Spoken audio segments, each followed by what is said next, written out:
Assalamualaikum warahmatullahi wabarakatuh. Baiklah anak-anak sekalian, eee, pada kesempatan kali ini kita akan membahas tentang, eee, materi tentang sholat fardu. Namun sebelumnya, kita saksikan sama-sama bagaimana penjelasan dari, Ibu Guru mengenai materi, ketentuan sholat fardu. Untuk itu tolong diperhatikan, video ini dengan benar-benar sehingga kalian semua mendapatkan kepahaman mengenai materi ini.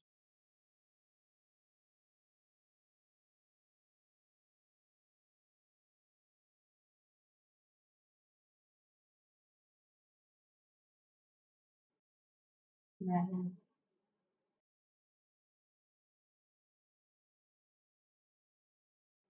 jadi materi kita hari ini yaitu tentang sholat fardu ya.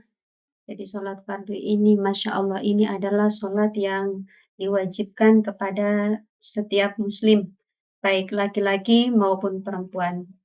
Jadi pertanyaan Ibu, pada hari ini anak-anak, sudahkah Anda semua melaksanakan sholat? Yang pasti semuanya alhamdulillah telah melaksanakan sholat ya.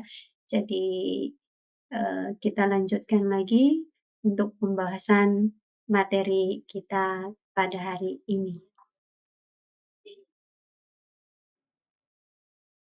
Iya, jadi yang pertama yaitu pengertian tentang sholat fardu.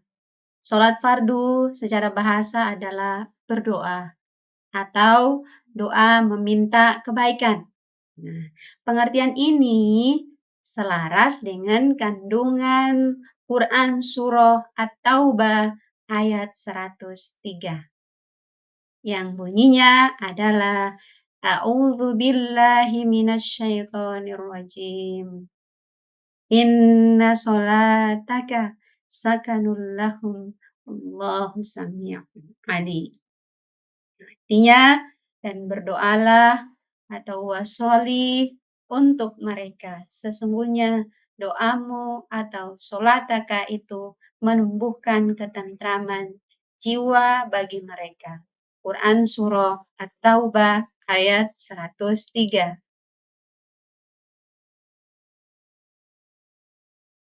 Menurut istilah, sholat merupakan semua perkataan dan perbuatan tertentu yang dimulai dari takbir dan diakhiri dengan salam.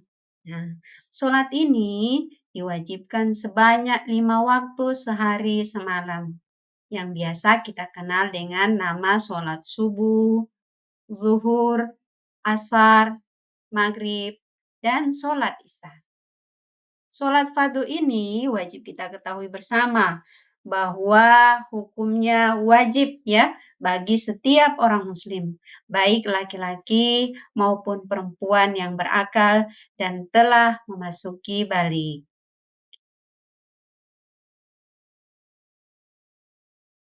Nah, coba perhatikan disimak ya, baik-baik ya, tentang dasar hukum perintah sholat. Dasar hukum di sini tentang perintah sholat itu terdiri dari ayat-ayat Al-Quran dan sunnah Rasulullah, hadis Rasulullah Sallallahu Alaihi Wasallam. Yang pertama, begitu banyak ya perintah ayat-ayat Al-Quran yang menjelaskan tentang perintah untuk melaksanakan sholat. Namun di sini Ibu ambil 1-2 ayat Al-Quran, yaitu Quran Surah Al-Bayyinah. A'udzu billahi minasyaitonir rajim. Wa ma umiru illa liya'budullaha mukhlishina lahuddin hunafa'a wa yuqimus shalah. Artinya, padahal mereka hanya diperintahkan menyembah Allah dengan ikhlas mentaatinya semata-mata karena menjalankan agama. Dan juga agar melaksanakan sholat, menunaikan zakat. Yang demikian itulah agama yang lurus atau benar. Quran Surah Al-Bayyinah. Di dalam Quran surah yang lain, a'udzu billahi minasyaitonir rajim. Fa idza atma'u nantum at'amtum wa aqimus sholata inna sholata kanat 'alal mu'minina kitaban mauquta. Sesungguhnya sholat bagi orang-orang mukmin adalah kewajiban yang sudah ditentukan waktunya. Quran Surah An-Nisa ayat 103. Rasulullah Shallallahu Alaihi Wasallam juga bersabda, yang artinya Islam ditegakkan di atas 5 perkara. Yang pertama, bersaksi bahwa tidak ada Tuhan selain Allah dan bahwa Nabi Muhammad adalah utusan Allah.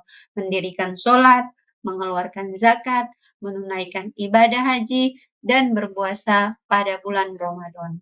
Hadis riwayat muttafaqun alaihi. Ya, perhatikan tentang syarat-syarat sholat. Antaranya syarat wajib dan syarat sah sholat. Tahukah kamu, anak-anak, apakah persamaan dan perbedaan syarat wajib dan syarat sah sholat fardu? Jadi kita perhatikan di sini. Syarat wajib merupakan ketentuan-ketentuan yang berakibat pada diwajibkannya melaksanakan sholat. Jadi, tidak terpenuhinya salah satu persyaratan akan menggugurkan hukum wajibnya sholat. Bagi yang belum memenuhi persyaratan, ada 2 hukum bila tetap melaksanakan sholat, yaitu tetap sah sholatnya dan tidak sah sholatnya. Syarat sah adalah ketentuan-ketentuan yang harus dipenuhi sebelum pelaksanaan sholat. Tidak terpenuhinya salah satu persyaratan, maka akibatnya sholatnya tidak sah. Ayolah cermati berikut ini. Syarat wajib sholat, itu yang pertama, beragama Islam. Yang kedua, akil balik. Dan yang ketiga, tidak hilang akalnya.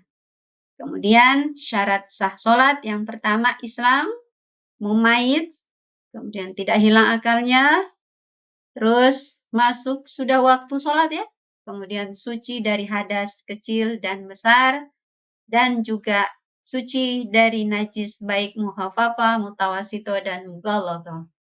Kemudian menutup aurat, menghadap arah kiblat, berniat tertib sewaktu menunaikan sholat, kemudian mualah, dan tidak banyak melakukan gerakan-gerakan yang tidak berkaitan dengan sholat.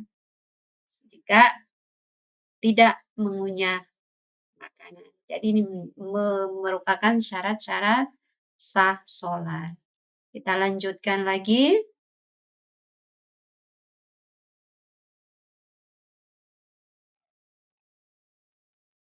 Yaitu tentang hal-hal yang membatalkan sholat.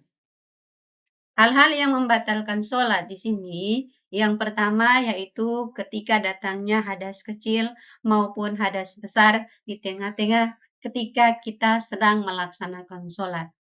Kemudian mengeluarkan ucapan lebih dari 2 huruf dengan sengaja untuk berbicara atau 1 huruf, namun sudah bisa dipahami. Contoh, jangan berdiri, duduk, dan seterusnya. Jadi ini merupakan ucapan-ucapan yang keluar ketika kita sholat, itu hal yang akan membatalkan sholat. Kemudian, tertawa lebar ketika dalam sholat. Makan dan minum meskipun hanya sedikit. Kemudian murtad ketika sholat, gila ketika sholat, berpaling dari arah kiblat, tersingkapnya pakaian sehingga terbuka auratnya kita, kemudian meringkas rukun sholat, seperti ruku, i'tidal, kita jadikan satu sehingga dari ruku langsung sujud. Jadi ini adalah hal yang membatalkan sholat. Kemudian mengubah niat dari sholat fardu menjadi sholat lainnya. Misalnya kita sholat zuhur, niatnya diganti dengan sholat gerhana matahari. Nah, kemudian niat keluar dari sholat sebelum sempurna semua rukun-rukunnya. Kemudian bimbang dalam sholat, apakah aku meneruskan atau membatalkannya ya? Nah, jadi seperti itu ada pikiran bimbang. Jadi ini hal-hal yang membatalkan sholat. Jadi banyak hal ya yang membatalkan sholat, diantaranya juga menggantungkan pembatalan sholat pada suatu perkara. Contoh, dalam sholat mengatakan, jika haidku datang, aku akan membatalkan sholat. Ya. Kemudian sengaja meninggalkan salah satu rukun sholat.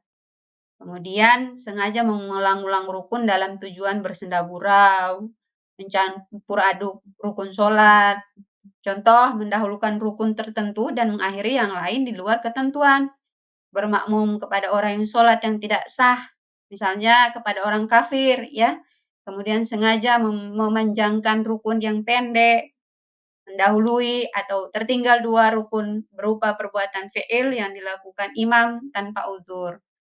Kemudian mengucapkan salam sebelum waktunya, mengucapkan takbiratul ihram kedua kalinya dengan niat mempercepat sholat, kemudian memperbarui sholat ya, dengan sengaja kembali duduk tasyahud awal pada saat sudah dilakukannya kondisi untuk berdiri. Jadi ini hal-hal yang membatalkan sholat ya. Bisa paham ya? Kita lanjut lagi. Ya, jadi tolong diperhatikan ya bagaimana video ini. Ibu minta kalian simak baik-baik video yang akan Ibu putar setelah ini. Dan karena setelah ini akan dibuatkan tugas ya, kerjakan tugas.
Ya, tadi kita sudah saksikan sama-sama, kita sudah mengamati sama-sama video tentang pergerakan rakyat Palestina melawan Zionis Israel. Nah, jadi tugas kalian pada tahap evaluasi ini, setelah mengamati video tersebut, Ibu harap kalian akan menjawab semua pertanyaan-pertanyaan dari Ibu. Jadi yang pertama, tuliskan di atas lembar kertas kalian apa yang menjadi fokus utama dalam doa yang dibahas di dalam video tersebut. Setelah itu, yang kedua, apa yang dapat kita pelajari tentang nilai-nilai atau pesan moral melalui doa dalam sholat yang berhubungan dengan video tersebut. Oke, insya Allah. Jadi kalian kerjakan dengan bagus, dengan benar, insya Allah sesuai dengan apa yang kita targetkan bersama. Demikian kita akhiri daripada pertemuan pembahasan kita pada pertemuan kali ini, yaitu tentang materi sholat fardu.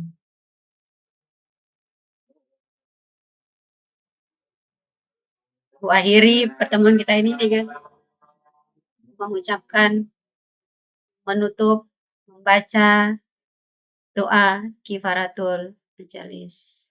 Subhanallah wa bihamdihi, subhanakallahumma wa bihamdika, asyhadu an la ilaha illa anta, astaghfiruka wa atubu ilaik.